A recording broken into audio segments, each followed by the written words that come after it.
parábolas, al igual que lo hiciera Jesús más tarde. El fundamento esencial de sus enseñanzas se encuentra en la ley del karma, gracias a la cual el hombre es responsable de su desdicha o de su felicidad. En una etapa, el aprendizaje lo prepara para otra próxima etapa, siendo que entonces la suma de las diferentes etapas y sus acciones positivas anulan aquellas que constituyen, neutralizan aquellas que constituyen el débito generador del sufrimiento. Es decir, hacer las cosas bien, etapa tras etapa, va a neutralizar todo aquello que en su momento nosotros con nuestros errores y equivocaciones generamos para sufrir. En la criatura humana, el sufrimiento se presenta como una enfermedad del alma, que necesita un tratamiento conveniente en el que se invierten todos los valores en busca de encontrar el bienestar psíquico y físico. En este libro Plenitud encontramos entonces que las variadas, continúa Víctor, en la variada génesis del sufrimiento, todo esfuerzo por mitigarlo, sin remover las causas que lo generan, solamente logrará un aplazamiento o un alivio. Y el ser seguirá transitando de una problemática a otra sin conseguir realmente su salud. Y esto es porque en todo proceso de aflicción, el espíritu en sí mismo se siente responsable, consciente o no. Naturalmente, solo cuando él opta por la armonía interior, lograría conquistar para sí el equilibrio y la paz. Sin embargo, no podemos considerar el dolor como un castigo, dice Juana de Ángeles. Él se revela como un excelente mecanismo de la vida al servicio de la propia vida, a través del cual el proceso intelecto-moral se expresa y se consolida, constituyéndose en elección de cada criatura, al igual que la intensidad y la duración. Es decir, tendremos la intensidad y la duración del sufrimiento y del dolor de acuerdo al proceso que nosotros estemos consolidando. Y esta consolidación, esta intensidad, está en razón directa a la estructura evolutiva de las resistencias morales características de ese estado o de ese crecimiento espiritual. Entonces vamos a ver una relación directa entre ese crecimiento intelecto-moral, esas resistencias que tengamos para enfrentar, para tener recursos para enfrentar el dolor o el sufrimiento que nos visitará con esas valiosas herramientas para nosotros poder tener la conquista de la paz.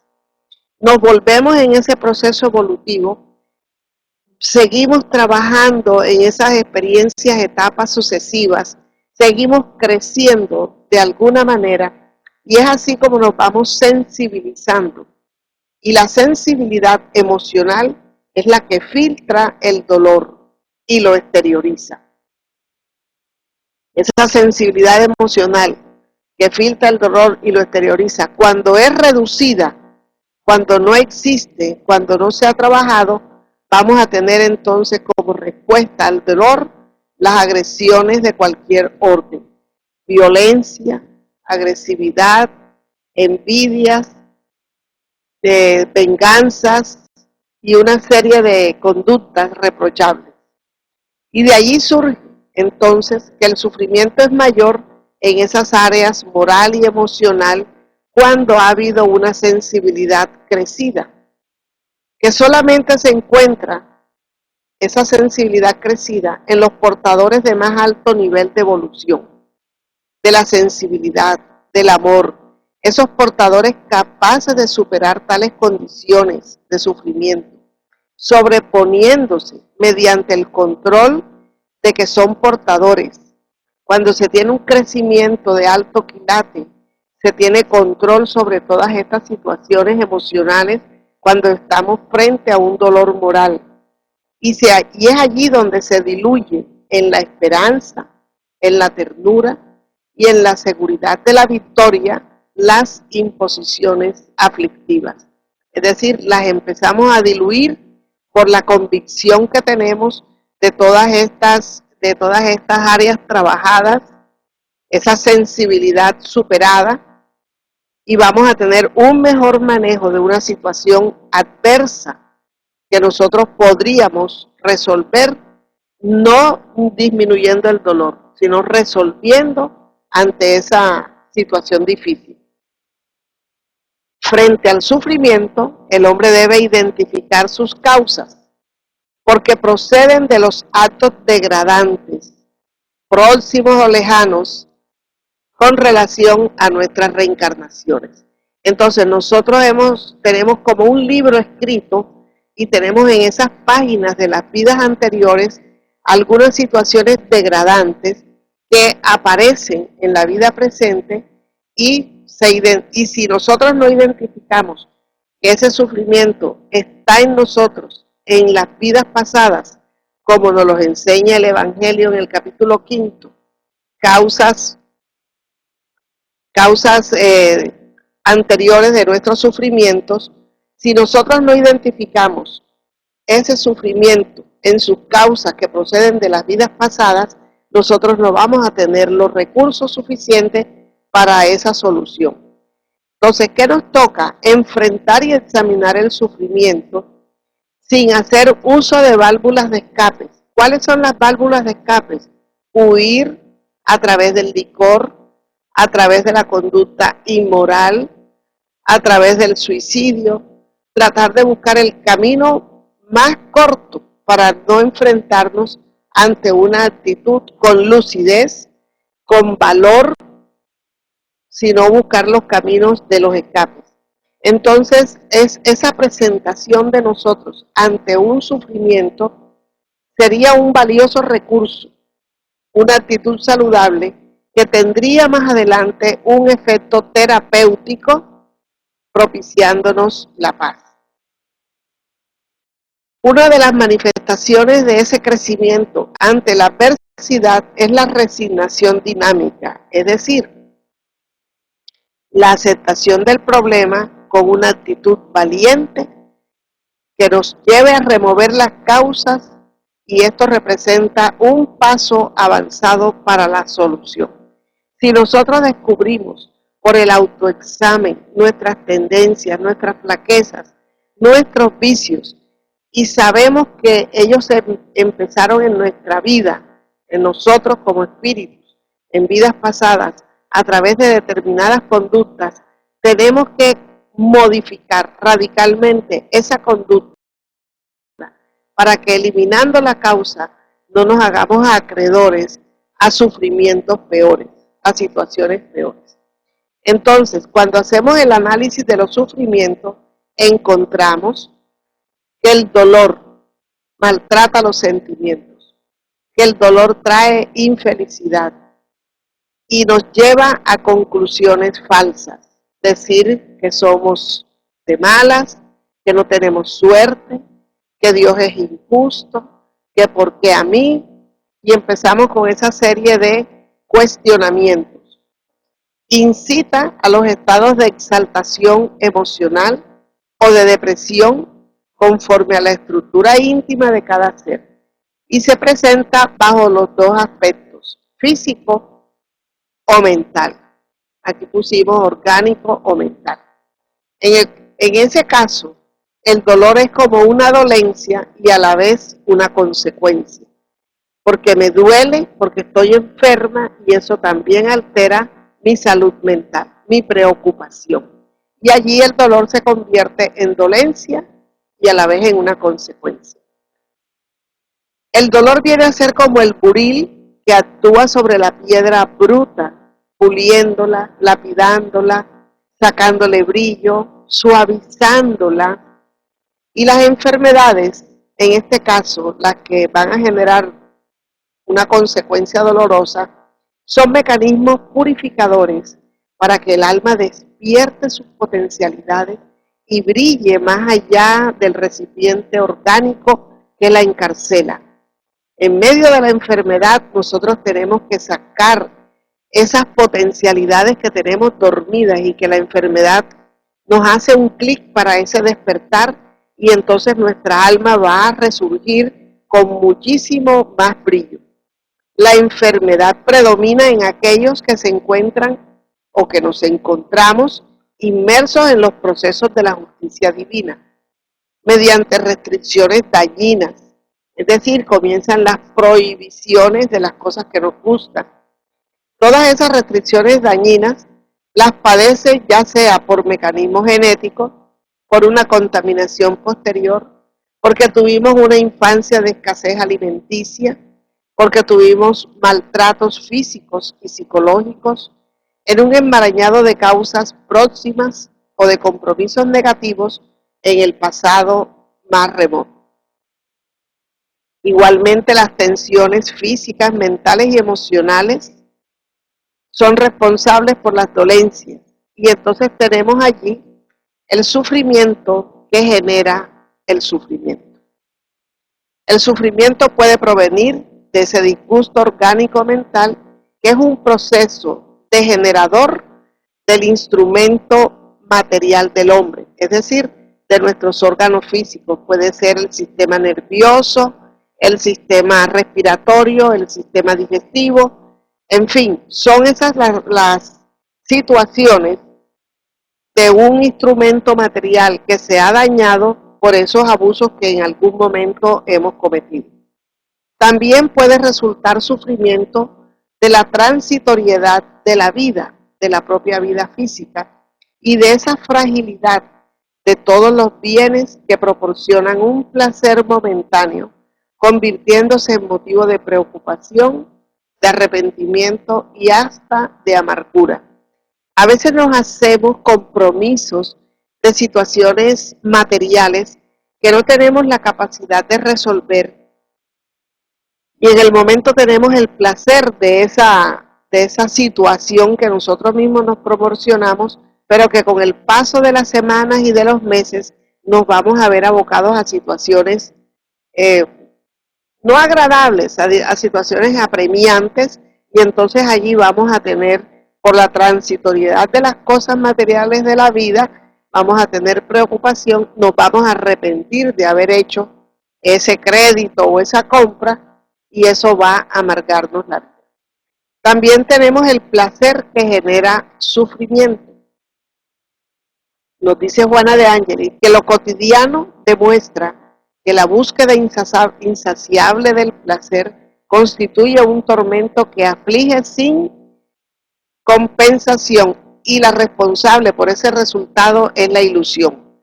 Entonces, cuando nosotros nos ilusionamos y no logramos lo que nos ilusionamos, caemos y nos golpeamos bien duro. Esa ilusión es la responsable en muchos casos por un sufrimiento.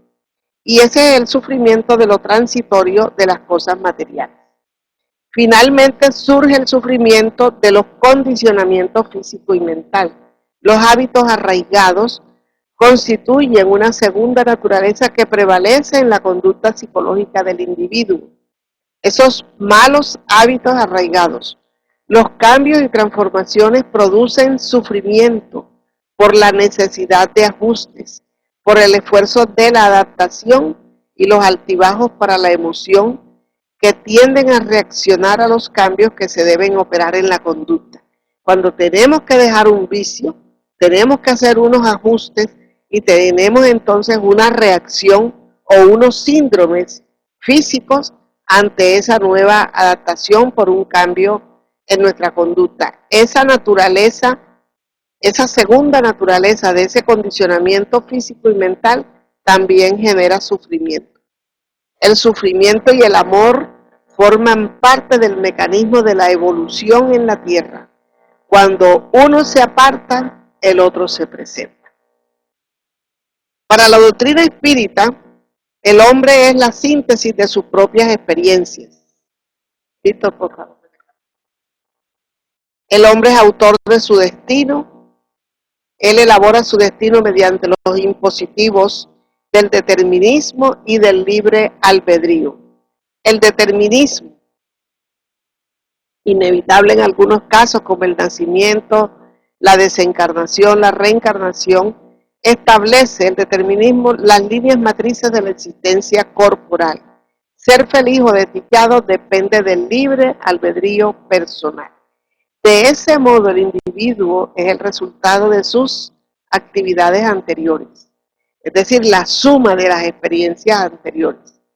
Por lo tanto, los sufrimientos humanos de naturaleza kármica pueden presentarse bajo dos aspectos que se complementan: sufrimientos de prueba o sufrimientos de expiación.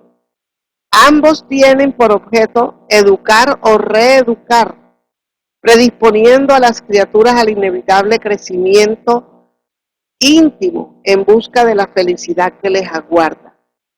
Sea de prueba o sea de expiación, el sufrimiento tiene por objetivo la reeducación del ser. Vamos a hacer rápidamente una diferencia en estas dos situaciones del sufrimiento. Cuando se trata de la prueba, es la experiencia requerida o propuesta por nuestros guías espirituales antes del renacimiento corporal. Examinada la ficha de evolución, evaluadas las posibilidades de victoria y los recursos al alcance para tal emprendimiento, se nos entrega un programa de dolor prueba. Se presentan como tendencias, actitudes limitantes y posibilidades bajo control, dolores soportables, alegrías y que permita la más amplia cosecha de resultados educativos. En el plano de los compromisos no figuran las imposiciones ni mandatos traumatizantes irreversibles. En el dolor prueba, arreglándose pruebas soportables, el fracaso de alguna aspiración, el desafío ante algunas metas que parezcan inalcanzables, los dolores de los procesos de desgaste orgánico y mental, sin las caídas en las profundidades de las parálisis o de las alienaciones mentales, de las enfermedades irrecuperables. Se podrá identificar el dolor prueba por la resignación y el coraje demostrado por el educando y hasta la alegría que siente por los acontecimientos dolorosos. De esta forma, las pruebas se manifiestan de manera suave, lenificante, son un lenitivo en su contenido y bienaventuradas en su finalidad. Educan de forma consciente, sin carácter punitivo, y aquellos que la sufren se convierten en ejemplo, son apóstoles del amor, del sufrimiento, misioneros del bien, mártires de los ideales, siempre convirtiéndose en modelos dignos de ser imitados por otras personas. Por lo tanto, son valederos los sacrificios, cualquier empeño, pruebas y exámenes que reparen los tejidos dilacerados del alma. En el dolor expiación, este dolor es puesto, irrecusable por constituir la medicina eficaz, la cirugía correctora para el mal que se agravó. El infractor espiritual es conducido apenas y más tarde a sufrimientos rigurosos, porque el amor de Dios está vigente en todas sus leyes y es mucho más justa que las leyes de los hombres. Él tiene por objetivo reeducar y conquistar al rey, nunca matarlo o extinguirlo. Busca recuperarlo porque todos somos factibles de rehabilitación. El encarcelamiento en las parálisis, las limitaciones orgánicas y mentales, las patologías congénitas, ciertos tipos de locura, de cáncer, de enfermedades degenerativas, se transforman en recursos expiatorios para el infractor reincidente, que en la oportunidad de las pruebas agravó su situación, arrojándose al abismo de la rebeldía y de la alucinación. Entre estos tenemos a los suicidas premeditados, los homicidas fríos, los adúlteros empedernidos, los explotadores de vidas, los vendedores de placeres viciosos. Cada ser vive con la conciencia que estructura. En nombre del amor, Hay casos de aparentes expiaciones. Cambia, Víctor.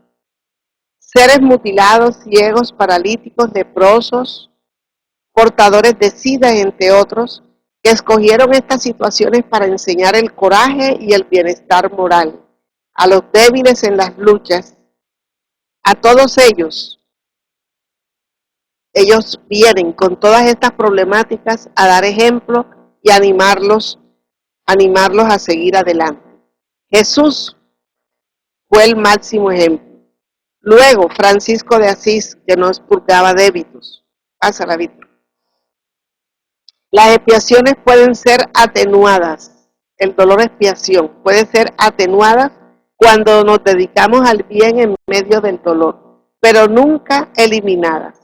Las pruebas son sufrimientos reparadores que promueven al ser, es decir, lo elevan a un peldaño más elevado, lo elevan a un peldaño superior en la escala del crecimiento, pero su dolor tiene un valor muy grande, su forma de sufrirlo tiene un valor muy grande.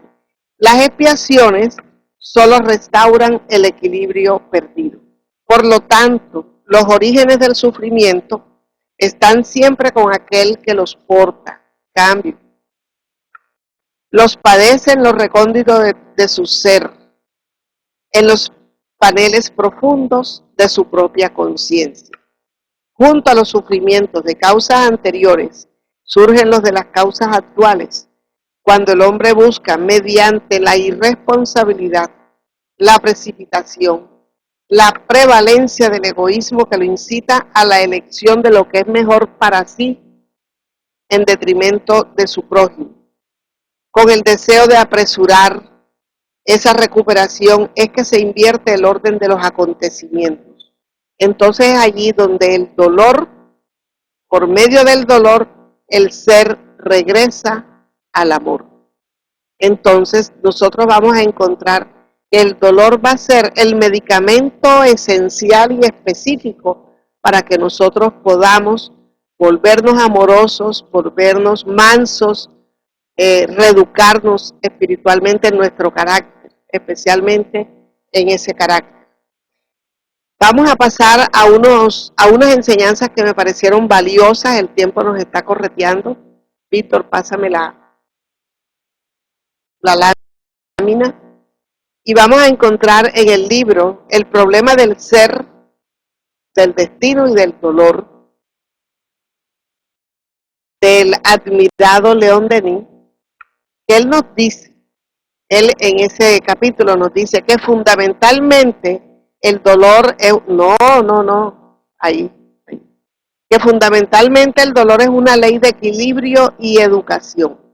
Sin duda, las fallas del pasado recaen sobre nosotros con todo su peso y determinan las condiciones de nuestro destino.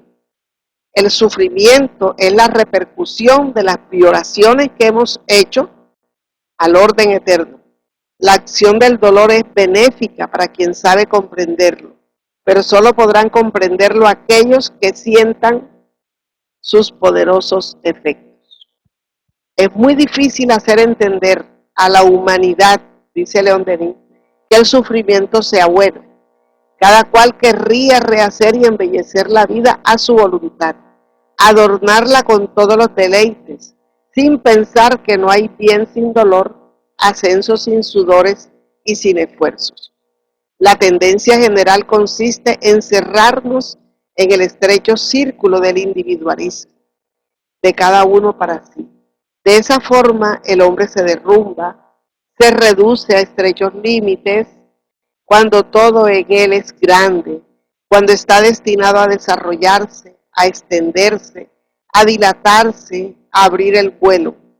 El pensamiento, la conciencia, en una palabra, toda su alma.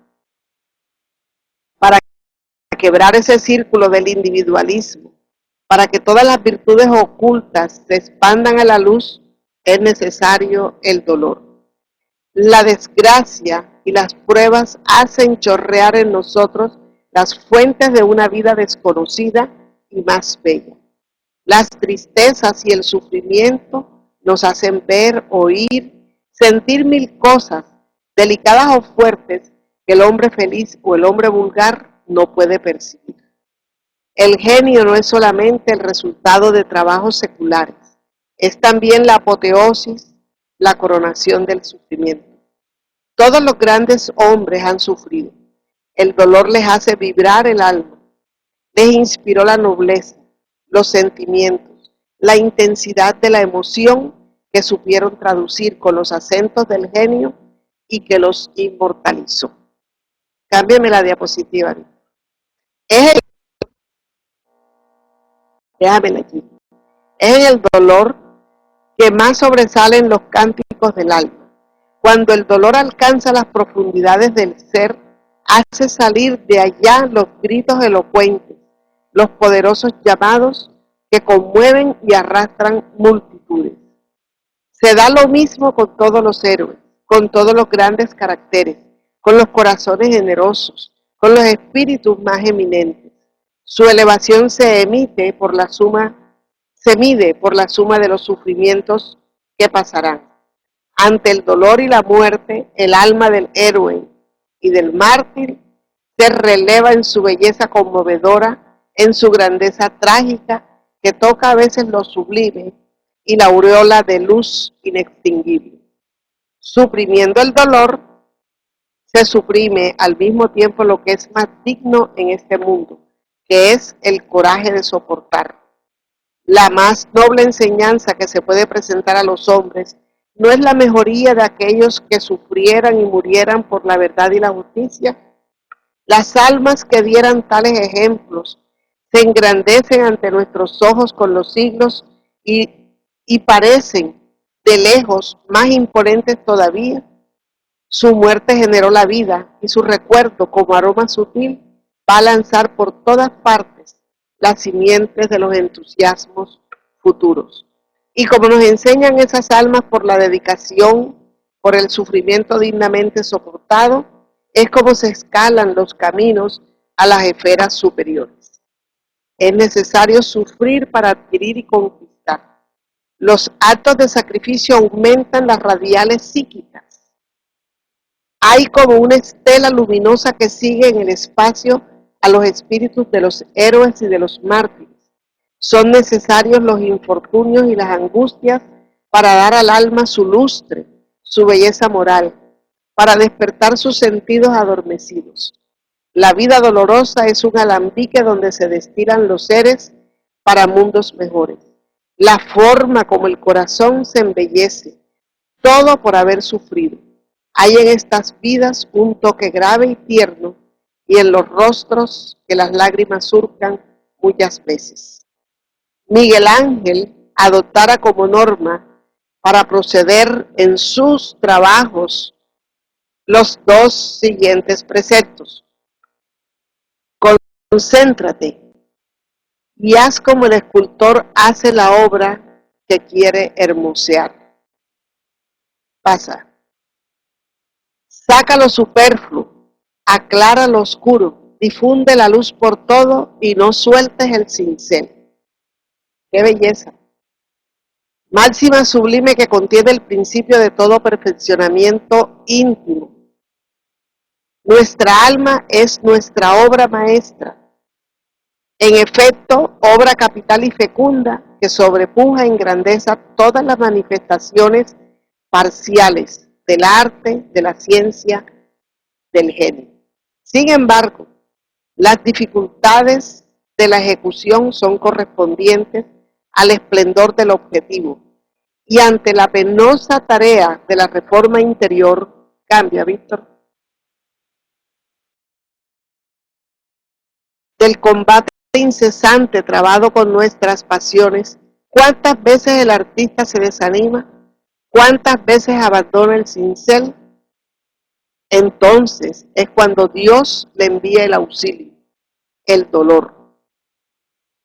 Él cava, el Padre, cava osadamente en las profundidades de la conciencia a la que el trabajador indeciso e inhábil no podía o no sabía llegar. Le desobstruye los rincones, le modela los contornos, elimina o destruye lo que era inútil o malo y del mármol frío, sin forma y sin belleza, de la estatua fea y grosera que muestra manos mal habían esbozado, haciendo surgir con el tiempo la estatua viva, la obra maestra incomparable, las formas armoniosas y suaves de la divina psiquis. El dolor no hiere solo a los culpables. En nuestro mundo, el hombre honrado sufre tanto como el malo. El alma virtuosa es más sensible por ser un ser más adelantado en su grado de evolución. Después busca el dolor por conocer de él todo su valor. Existen esas almas que solo vienen a este mundo para dar el ejemplo de grandeza en el sufrimiento. Son a su vez misioneros, y su misión no es menos bella y conmovedora que la de los grandes reveladores. Se encuentran en todos los tiempos y ocupan todos los planos de la vida. Están en pie en las cimas resplandecientes de la historia y para encontrarlas, a veces es preciso buscarlas en medio de la multitud donde se encuentran escondidas y humildes. Admiramos a Cristo, a Sócrates, Juana de Arco, mas cuántas víctimas oscuras del deber y del amor caen todos los días y quedan sepultadas en el silencio y en el olvido. No obstante, no son perdidos sus ejemplos. Ellos iluminan toda la vida de los pocos hombres que presenciaron su sacrificio. En el augusto taller donde se forjan las almas, no son suficientes el genio y la gloria para hacerlas verdaderamente hermosas. Para darles el último trazo sublime ha sido siempre necesario el dolor. Si ciertas existencias se hicieran de oscuras que eran, tan santas y sagradas como abnegadas y célebres, es que en ellas fue continuo el sufrimiento. No fue solamente una vez en tal circunstancia o en la hora de la muerte. No fue en esa sola vez que el dolor las elevó por encima de sí misma y las presentó a la admiración de los siglos.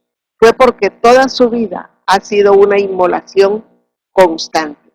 Y esta obra de largo perfeccionamiento, este lento desfilar de las horas dolorosas, esta afinación misteriosa de los seres que se preparan, así para las últimas ascensiones, fuerza la admiración de los mismos espíritus.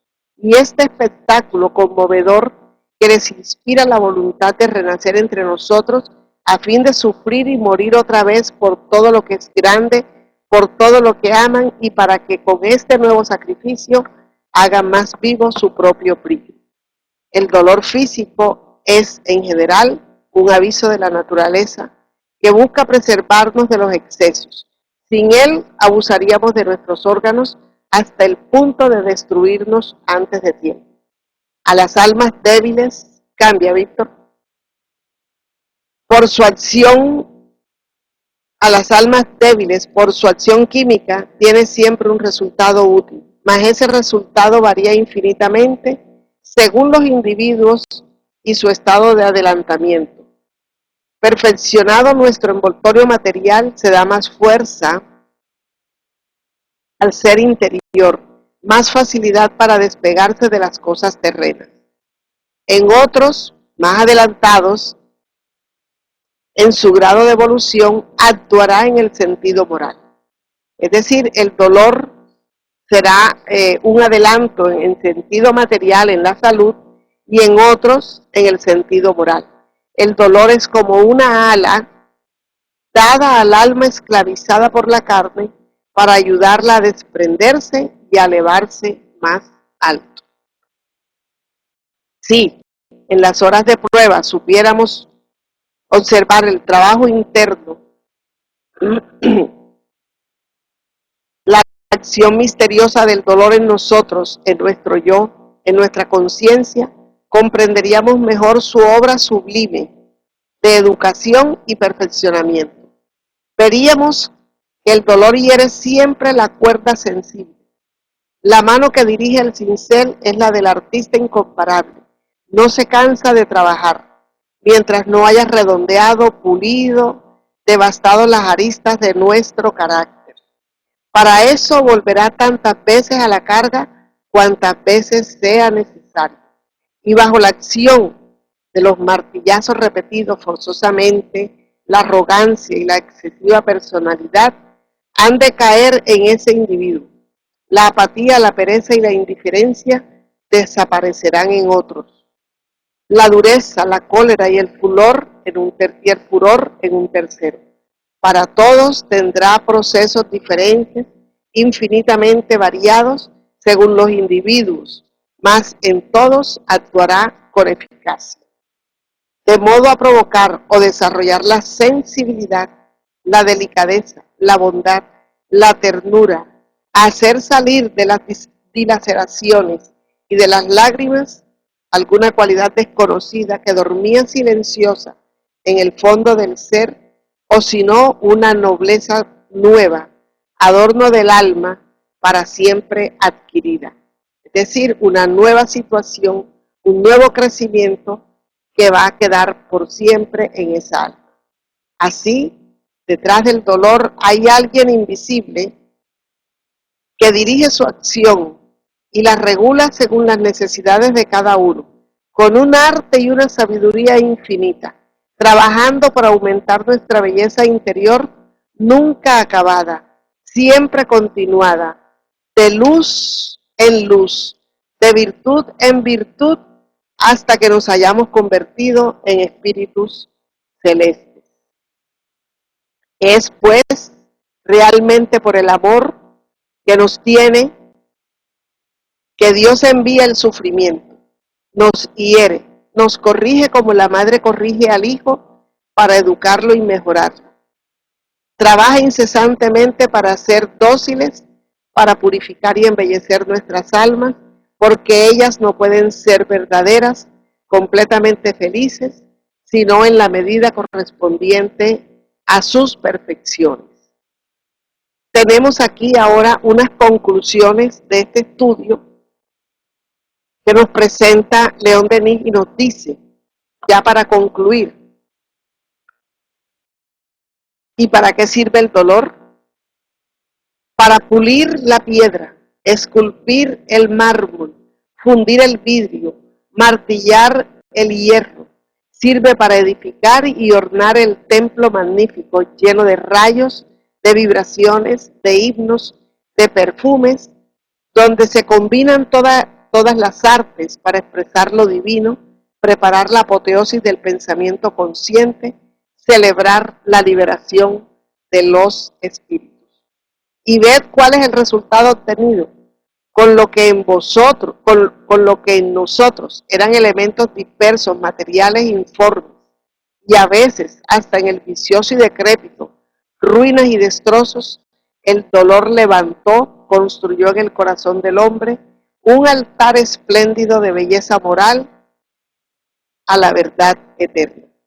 Al dolor, a la tristeza humana, dio Dios por compañera la simpatía celeste.